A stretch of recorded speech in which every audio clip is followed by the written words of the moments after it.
નાણામંત્રી કનુભાઈ દેસાઈ કે જેઓએ સતત ચોથી વખત ગુજરાતનું બજેટ રજૂ કર્યું છે। રાજ્યના ઇતિહાસમાં અત્યાર સુધીનું સૌથી મોટા કદનું 3.70 લાખ કરોડનું બજેટ રજૂ કર્યું। અંદાજિત 85 મિનિટના બજેટ ભાષણમાં નાણામંત્રી કનુભાઈ દેસાઈએ યુવાનો, ખેડૂતો અને મહિલાઓ માટે મહત્વની અને મોટી જાહેરાત કરી।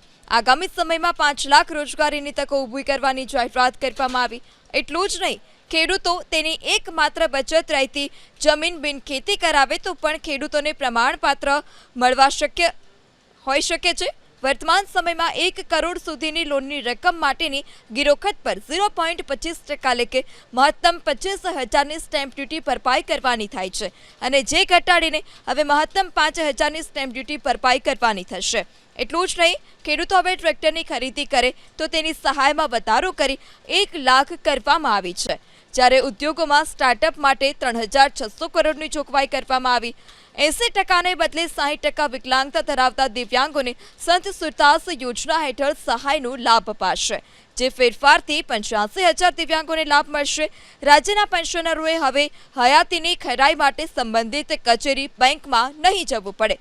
5.14 લાખ પેન્શનરોની ઘર આંગણે જ હયાતીની ખરાઈ ઓનલાઈન વિનામૂલ્યે કરાશે।